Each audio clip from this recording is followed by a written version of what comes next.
जैसा आप देख सकते हैं कि मेरे हाथ में है यूनिस्टोन। कितने ही सालों से अगर वो पत्थर आपके गुर्दों में हो या पित्ते में, ग्लैडर के भी जहाँ पत्थर होता है ऑपरेशन से नहीं निकलता, लेकिन ये दवा खाने के बाद वो आपको जो यूरिन के जरिए जो है पूरा होकर निकल जाएगा। जहाँ बड़े बड़े ऑपरेशन फेल हो जाते वहां पर ये दवा काम करती है।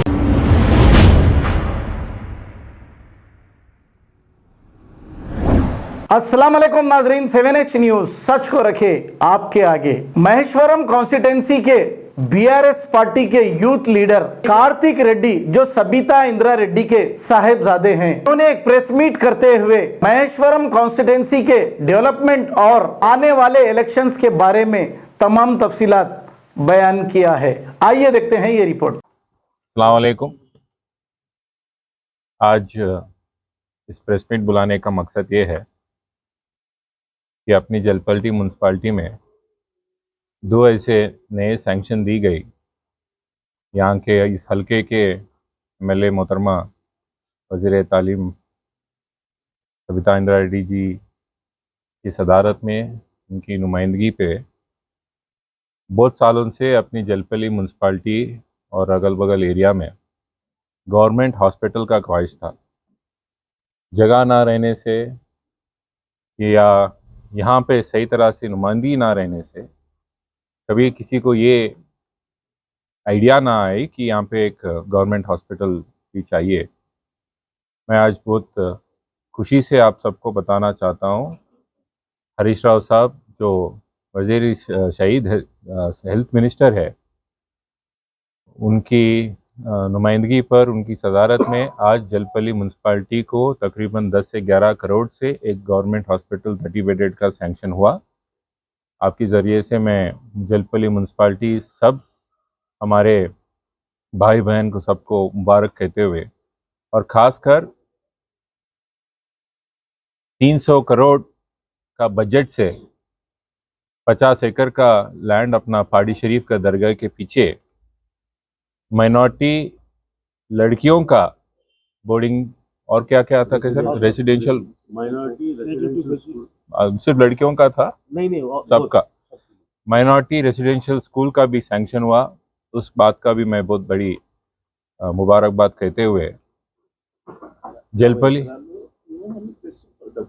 अरे नहीं 50 एकड़ 50 एकड़ और 300 करोड़ का सैंक्शन हुआ। और तीसरी बात यह है कि अपना हर वक्त ये बात चलती है अपनी ओल्ड सिटी में, आईटी टावर हो या सॉफ्टवेयर के जो भी कंपनी हो, वहीं गच्चीबोली में मादापुर में सैंक्शन होते। अपनी एरिया में ना कौन सी आईटी टावर आता या कौन सी भी सॉफ्टवेयर कंपनी आती।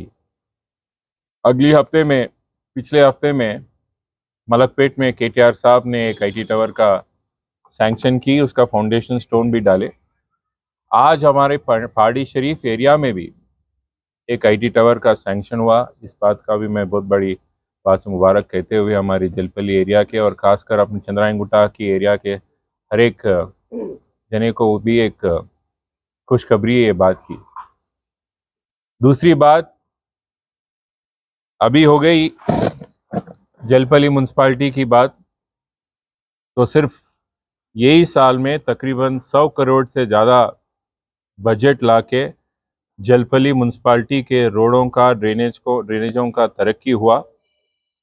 अगर आप 2 साल पहले जलपल्ली म्यूनसिपाल्टी में रोडों का हो या ड्रेनेज का हो सहूलतों से अगर कंपेयर करते तो अभी माशाअल्लाह बहुत बड़ी मुताब से डेवलपमेंट हुआ, बहुत बड़ी मुताब से यहाँ पे तरक्की हुई। इस बात का भी जलपल्ली म्यूनसिपाल्टी के हमारे भाई बहन इस बात का भी मुबारक कहते हुए, अभी बात सियासत की हो गई तो 2 महीने में इलेक्शंस की टाइम है। कांग्रेस पार्टी के बहुत बड़े बड़े बयान चल रहे हैं। इस चीज़ की आप ये याद रखना कि 27 साल में 70 या 80 साल में इस मुल्क के मुसलमान कौन सी जमात को वोट दिया? आज़ाद हिंदुस्तान में तकरीबन ये 70-80 साल में इस मुल्क का मुसलमान कौन सी भी चुनाव हो, हर इलेक्शन में, कौन सी भी हल्का हो, हर रियासत में कांग्रेस पार्टी को वोट देते हुए आई। सचार कमेटी की रिपोर्ट जो 15 साल पहले रिपोर्ट बाहर आई थी, इस देश में सबसे बैकवर्ड कम्युनिटी जो भी है, प्रचार कमेटी का रिपोर्ट के जरिए, तो इस देश का मुसलमान है।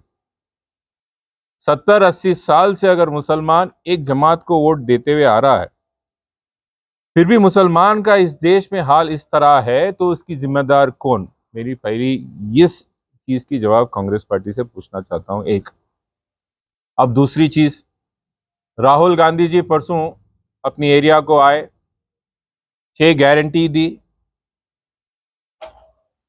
बीआरएस पार्टी, एमआईएम और बीजेपी को एक ही जगह बताने का कोशिश की। इसकी बात मैं बताता हूं। राहुल गांधी जी से मैं पूछना चाहता हूं, इस 70-80 साल में मुसलमान ने तुमको वोट दिया, तुम कुछ बोले नहीं, करे नहीं। इस 70-80 साल में जो तुम्हारी जमात और तुम्हारे खानदानी लोग ही तो इस देश को चलाए थे, वजीर आजम बने आपके खानदान के, कुछ करे नहीं, कुछ बोले नहीं मुसलमानों को। आपके 6 गारंटियों में अगर उतना ही मोहब्बत है मुसलमानों पे, उतना ही मोहब्बत मुसलमानों की वोट पे आपका ख्वाहिश है, तो आपकी 6 गारंटियों में क्यों मुसलमान को एक भी गारंटी क्यों नहीं बताए? इस चीज की जवाब चाहिए हमको। आपका कोशिश हर जगह सियासती बात रहेंगे, अरे बीआरएस बीजेपी से मिली, अरे एमआईएम बीजेपी से मिल गई, वोट नहीं देना। ठीक है, उसका भी मैं समझाता हूं कौन किससे मिला हुआ है। पर मैं पूछता हूं, इस 9-10 साल में रियासती तेलंगाना में केसीआर साहब की सदारत में मुसलमान बच्चियों की तालीम किस तरह से बढ़ी, उसकी एक बात आप जरूर इसकी भी जवाब देना कि तेलंगाना की रियासत में मुसलमान गरीब बच्चियों की तालीम बढ़ी या नहीं।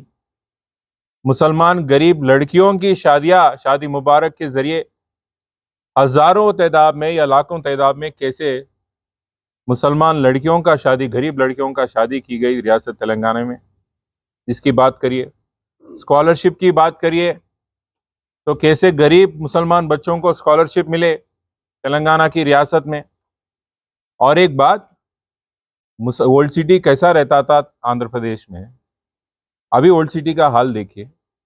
मुसलमान बस्तियों में सिर्फ वोट बैंक का एक, जैसा आप देख सकते हैं कि मेरे हाथ में यूनिस्टोन, कितने ही सालों से अगर वो पत्थर आपके गुर्दों में हो या पित्ते में, ग्लैडर के भी जहाँ पत्थर होता है, ऑपरेशन से नहीं निकलता, लेकिन ये दवा खाने के बाद वो आपको जो यूरिन के जरिए जो है बुरा होकर निकल जाएगा। जहाँ बड़े बड़े ऑपरेशन फेल हो जाते, वहां पर ये दवा काम करती है। गुर्दे और पित्ते की पथरी ये प्रोडक्ट से गल जाती है, फिर दोबारा पथरी फॉर्म होने नहीं देती, और इसमें कोई साइड इफेक्ट भी नहीं है। R&S यूनानी pharmacy, first floor opposite Canara bank, Bahadurpura, x road, Hyderabad. खबर है शहर की, खबर है गाँव की, खबर है सारी दुनिया की। 7H न्यूज पसंद आए तो लाइक कीजिए, शेयर कीजिए और सब्सक्राइब करना ना भूले। 7H news.